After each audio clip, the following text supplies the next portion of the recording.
Bueno, estamos en presencia del Señor en esta semana dedicada al corazón de Jesús y en este año también de la fe, en el que el anterior Papa Benedicto XVI nos ha ayudado y nos recordaba cómo a través de este año estamos llamados cada uno de nosotros a actualizar nuestra fe en el Señor, en lo que creemos y de lo que vivimos. Y para meditar en esta tarde delante del Señor proponemos un texto que es el de la multiplicación de los panes que hemos escuchado el domingo pasado en la celebración del Día del Corpus, pero en vez de la versión del evangelista San Lucas, lo vamos a hacer en la clave del evangelista Mateo, porque se acerca mucho a lo que significa también vivir de la espiritualidad del corazón de Jesús. Cuando nosotros hablamos del corazón de Jesús podemos hablar pues, de muchas formas, de muchas maneras, y podemos vivirlo, por ejemplo, como una devoción particular, ¿no? Como tanta gente que los lunes hace sus caminatas de San Nicolás, hace una serie de promesas, se cumplen las promesas y se acabaron las caminatas. También con el corazón de Jesús, se hace el quinario, el octavario al corazón de Jesús, pero una vez que terminan la novena, el quinario, etc., adiós corazón de Jesús. Entonces nosotros no vivimos de una devoción, sino que creemos que amar el corazón de Cristo, lejos de ser una devoción, que está expresada en una serie de ritos, es una espiritualidad. Entonces, una espiritualidad que significa que nuestro espíritu se va conformando poco a poco para tener los mismos sentimientos del corazón de Jesús. Y ahí es donde está la clave un poco de esta semana de reflexión que tenemos y de lo que vamos a meditar en esta tarde. En el capítulo 14 de San Mateo, en el versículo 13, dice el evangelista, una vez que pasa el martirio de Juan Bautista, señala: al oírlo, Jesús se retiró de allí en barca, a solas a un despoblado. Pero cuando la gente se enteró, lo siguieron a pie desde las ciudades. Así, al desembarcar vio mucha gente, y sintió compasión de ellos y curó a sus enfermos. Llegado el atardecer, los discípulos se acercaron a él para decirle: este sitio es un despoblado y ya ha pasado la hora. Despide a ese gentío para que yendo a las aldeas se compren comida. Pero Jesús les dijo: no tienen necesidad de marcharse, dadle vosotros de comer. Ellos le dicen: aquí no tenemos más que 5 panes y 2 peces. Él dijo: traédmelos aquí. Mandó que aquel gentío se acomodase sobre la hierba. Cogió los 5 panes y los 2 peces, alzó los ojos al cielo, rezó la bendición, partió los panes y los dio a los discípulos, y los discípulos a la gente. Y comieron todos hasta saciarse. Y recogieron lo que sobró de los pedazos, 12 cestas llenas. Ahora bien, los que habían comido eran unos 5.000 hombres, sin contar mujeres y niños. Bueno, este texto lo hemos escuchado de una forma un poco parecida en el Evangelio de San Lucas el domingo pasado. En este Evangelio aparece en primer lugar un día en la vida de los apóstoles, en la vida del mismo Jesús. Y si pensamos en la vida de Jesús, vamos a pensar también en nuestra vida. ¿Cómo es nuestra vida? Nos levantamos a una hora, tenemos una serie de actividades, el apostolado, la Eucaristía, etcétera, etcétera, etcétera. ¿Qué ocurre? Que nosotros en nuestro camino como cristianos podemos tener temporadas en las que estemos más animados o en las que estemos más desanimados y que nos falte la esperanza, e incluso cansados. En el Evangelio de hoy lo que se refleja es esto, que los discípulos estaban cansados. Y allí se acercaba la gente y ya los discípulos que estaban cansando les dice: oye Jesús, mira que ha pasado la hora. Diles que se marchen a sus casas. ¿Verdad? Como también nosotros muchas veces, en situaciones parecidas, también decimos: mira, ya estoy hasta aquí, hasta el último pelo de la cabeza, de la coronilla, a ver si ya... Y justo llega una persona que te llama a la puerta. O estáis vosotras o vosotros en casa, terminando las cosas, y justo viene el hijo, la nieta, el sobrino, la llamada tal, vaya. Como a mí el otro día, a las 11 de la noche, padre, págueme la factura de la luz. Digo, pero ¿tú crees que son horas de llamar a estas horas ya, a las 11 de la noche ya? Es decir, ¿qué ocurre con la vida cristiana? Con la vida cristiana ocurre, pues que nuestra vida cristiana no es como la de un funcionario. Hay un refrán que se dice, funcionario, funcionario, lo tuyo es el horario. Nosotros no somos funcionarios, esa es la diferencia, porque el funcionario cumple con unas horas y se marcha a su casa. Nosotros, si somos cristianos, lo somos las 24 horas, ¿verdad? Y esto implica mucho en la vida, implica un desgaste. Y muchas veces, cuando estamos cansados del anuncio del Evangelio, pues también decimos a la gente, pues oye, márchate, ven otro día, no vengas tantas veces, que estoy cansado. Y Jesús dice en el Evangelio, dice, así al desembarcar vio mucha gente y sintió compasión de ellos. Esta es la primera palabra en esta tarde delante del Señor. Lo primero que tiene el corazón de Cristo, el corazón de Jesús, es compasión. La palabra compadecerse significa, es como ponerte en el lugar del otro para que te puedas identificar con los sentimientos de lo que le ha pasado a la otra persona. Esa es la compasión. Y la compasión significa que la vida del otro para ti es importante. Y muchas veces nos cuentan las vidas los demás y ¿qué queréis que os diga?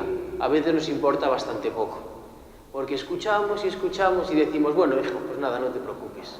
Te van a confesar la gente, nada, hija, tú reza una Ave María que con eso ya se te pasa. Por terminar y hacer el trámite. O decimos muchas veces, bueno, pues no te preocupes, tú reza que con eso se te va a pasar todo y ya está. Y Jesús tiene compasión. La compasión significa que si nosotros amamos el corazón de Cristo, nos metemos en la vida de la gente. Y meterse en la vida de la gente significa entrar en su corazón, que es lo más sagrado. Y cuando entramos en ese corazón de las personas, ya nos cambia la mirada, nos cambia la vida. Y ya los cansancios pasan a un segundo plano, porque lo importante no es mi cansancio ni mi agotamiento, sino que lo importante es que tengo una persona a la que le tengo que dar una buena noticia, y es que el Señor le ama y el Señor le quiere. ¿Me vais siguiendo? ¿O estáis dormidas ya? No, bueno, si os dormís, ¿qué le vamos a hacer? Dormís en el Señor. Bueno, entonces esta es la primera idea de esta tarde, la palabra compasión.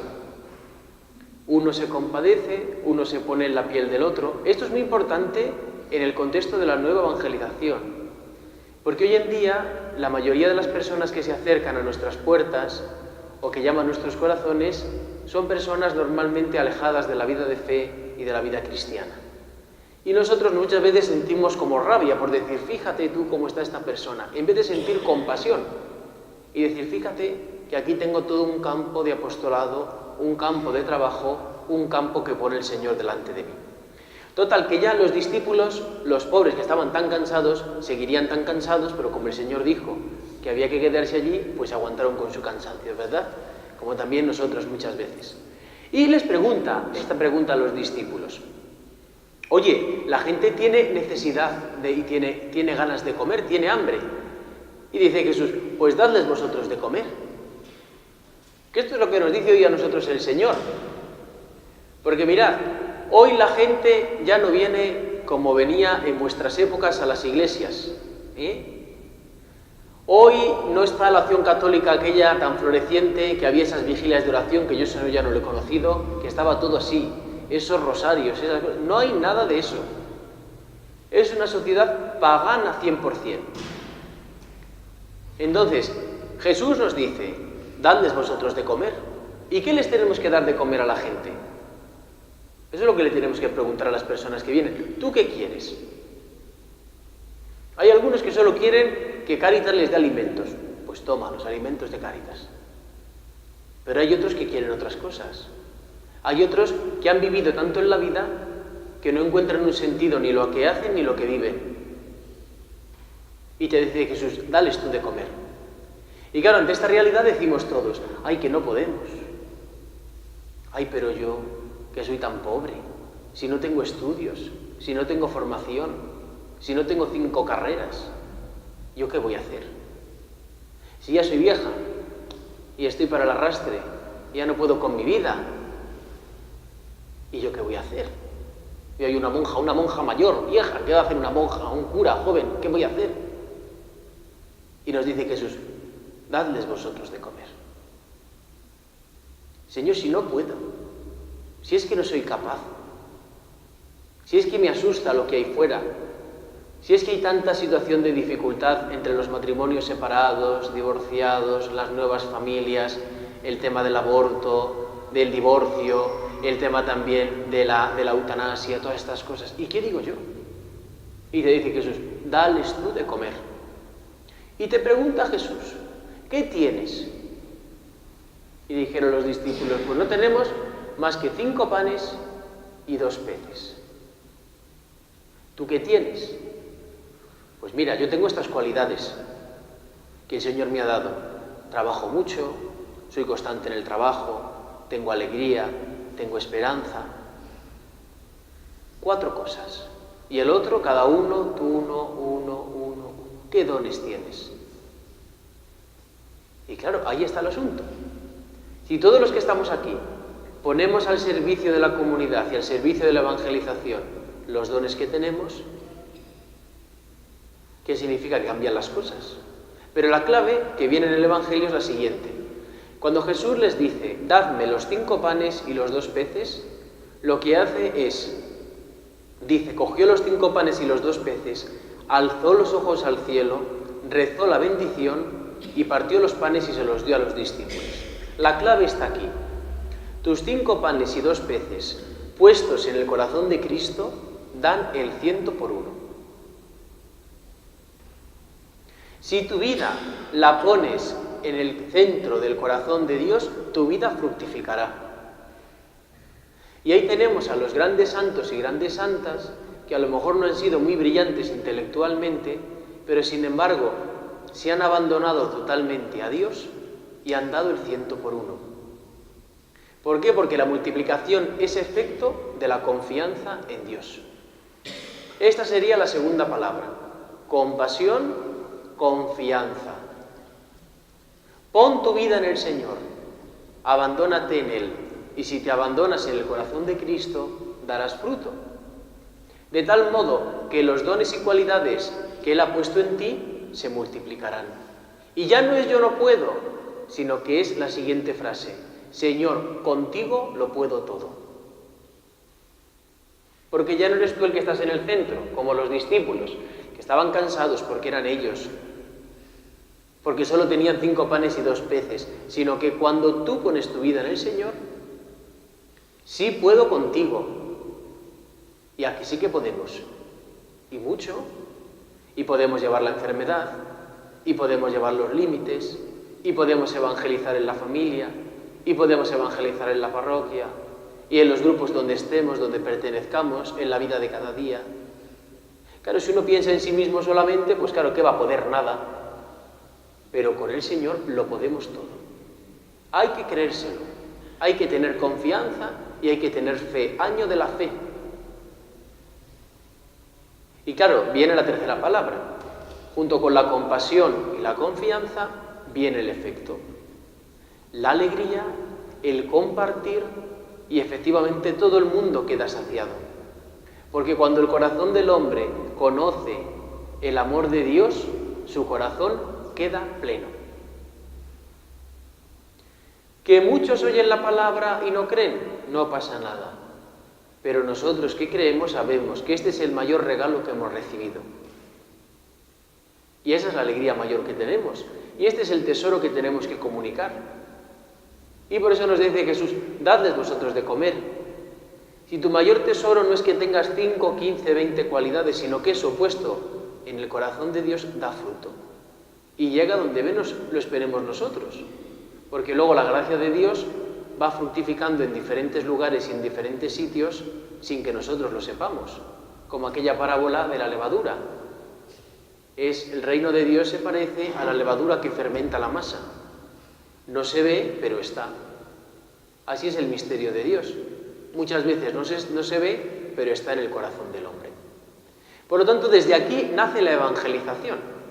Cuando hablamos en nuestras diócesis de grandes planes pastorales, de grandes cosas, yo os digo sinceramente que la evangelización parte en creernos de verdad que nuestra vida la tenemos que poner en el corazón de Cristo. Y ahí damos fruto, porque el Señor ya automáticamente nos va poniendo una serie de personas con las que podemos trabajar, anunciar el reino y proclamar que Jesús verdaderamente vive y existe. Y ya termino diciendo algo importante, y es que todo esto sostiene lo que se ha llamado tantas veces la teología de la liberación, y eso que se ha llamado la opción por los pobres. El problema que hemos tenido es que la teología de la liberación se ha convertido en ideología, y la opción por los pobres se ha convertido también en un eslogan donde parece que, claro, es como llenarnos la boca para decir que hay que estar con el pobre. Pues os voy a decir, solamente podemos estar con el pobre y con el necesitado cuando Cristo nos ha liberado a nosotros. Cuando nos hemos encontrado con el Señor, cuando Él se ha encontrado con nosotros, cuando le hemos puesto nuestra vida en Él, Él nos libera. Y esa es la liberación que necesita el mundo. Y por eso, efectivamente, a los lugares donde tenemos que ir preferencialmente es al lugar donde están los pobres y necesitados. Pero los pobres pueden ser pobres porque no tienen dinero, y efectivamente habrá que ayudarles. Pero también hay muchas personas pobres porque tienen una vida totalmente desestructurada, porque no se han sentido amados ni queridos por nadie. Y ahí es donde está el cristiano. Recordáis que en el Evangelio hay un lugar muy especial para Jesús, que es Betania. Betania es el lugar donde Jesús compartía con sus amigos, donde se recuperaba y donde se curaban las heridas. Nuestro mundo tiene muchas heridas y nosotros también las tenemos. Y solo el amor de Dios es capaz de curar esas heridas. Y ahí tenemos toda una misión impresionante, una misión increíble, que la misión pasa día a día por las personas que nos vamos encontrando, y especialmente, como he dicho antes, por aquellos que lo puedan necesitar más, los más pobres y más necesitados. Bueno, pues ya no os quiero aburrir más, simplemente que nos quedemos con estas tres palabras. La primera es la compasión, la segunda es la confianza y la tercera es el compartir. Tres Cs muy sencillas de recordar, compasión, confianza y compartir. Y el efecto de estas tres palabras es la alegría. Que salgamos en esta tarde, después de haber adorado al Santísimo un ratito, alegres y contentos, porque sabemos que el corazón de Cristo es un corazón lleno de amor y de misericordia. Y los tiempos que tenemos no son tiempos para asustarnos, sino tiempos en los que tenemos que desgastar la vida. No me voy a quitar el zapato porque es de mala educación, pero con un zapato enseñamos la doctrina de la Iglesia. Desgasta tu suela por amor a los demás. Esa es nuestra tarea. Que lleguemos al reino de los cielos con las suelas desgastadas, porque eso significa que tu vida es una vida fecunda. Y eso es lo que nos pide el Señor. El tiempo que vivas, desgástalo. No lo utilices para tu beneficio, sino que desgástalo en favor de los demás.